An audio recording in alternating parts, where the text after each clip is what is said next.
美国智库称，中国在对美国下一盘大棋。美国现在正在被中国的围棋思维战略所收拾。观众朋友、网友朋友，大家好，我是付天少。美国智库大西洋理事会最近发表了一份题为《掌握优势：美国新版国家防卫战略展望》的研究报告。在报告中称，中国正在用下围棋的办法对美国实施战略竞争，也就是通过全面消耗对手的资源，并以各种布局和策略来包围对手，借着既成事实，以局部的战事逼迫竞争者屈服。可以这么理解，中国不会与美国正面开战，但是会一点一点的在多个方向采用多种策略与美国竞争，最终让美国失去影响力，甚至屈服。这就像是中国人在下围棋，刚开始布局时看起来比较平常，但是正在全球棋局上包围美国。中国采用的力量包括商业和经济布局，以及准军事力量的使用，这些正在让美国的影响力逐渐的边缘化。为了应对中国的新战略，大西洋理事会提出了4点竞争的建议。第一要留心中国的混合作战与灰色地带攻势。这些概念指的是没有达到军事冲突的层次，但是可以达成某些进攻的态势。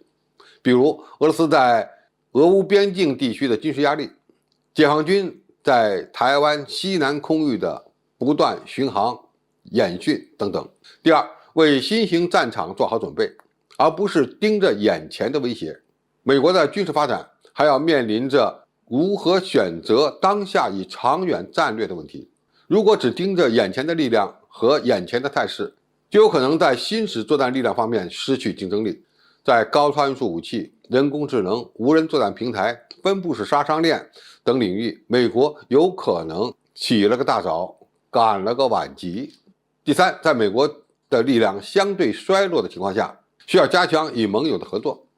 美国过去以中央司令部为主的战略布局，将有可能改为发展更多的新盟友，同时加强老盟友之间的关系。说白了，美国可能未来会通过转移军事技术等方式，要盟友成为其作战力量重要的一环。前一阵他们通过的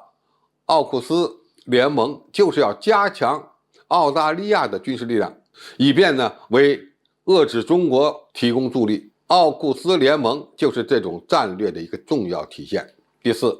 要确保美国的科技优势，并且打造新型企业。美国正在高科技领域对中国实施打压，但是中国也在快速的追赶之中。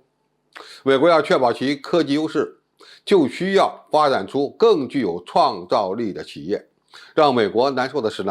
中国在高科技领域现在也是全面在发力，正在加速弥补短板。中美两国之间的科技竞争有可能是未来决定两国国力的一个关键。中国还有更健全的工业产业链，理工科人才也更多，因此更具有后发优势。针对上述这些问题，大西洋理事会在报告中建议，美国的国家安全会议应该设置战略竞争协调员一职，并强化以规则为基础的国际秩序的舆论宣传。五角大楼也应该主动参与并响应中国的挑战，在灰色地带冲突里发挥更大的作用，在网络、外交等领域发起反攻。美国智库称，在台湾与乌克兰的问题上，美国的转型任务显得更加迫切，在灰色地带的竞争甚至更为主动，也更加重要。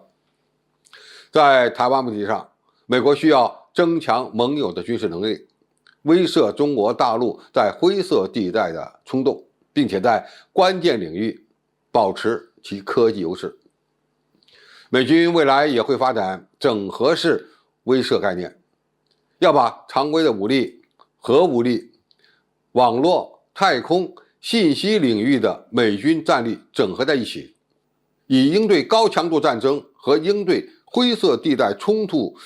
的能力整合在一起。除此之外呢，美军还要把盟友及其伙伴之间的军力整合在一起。从美国智库的分析，我们可以看出来，中美未来的较量不是正面作战，而是在经济、外交、军事、科技、舆论战、太空、网络等多个方面的较量，就像是下围棋。中国可能在每个方面都下子，美国就要在各个方面来进行应对。关键是中国人是下围棋的祖宗和高手，我们不是为争夺全球霸权，但是在维护自己利益方面不会手软。所以中国人下围棋的目的很明确，要布好局，做好眼儿，出资有力。而美国可能会因为摊子铺得太大，对手太多，最后呢被中国给玩残。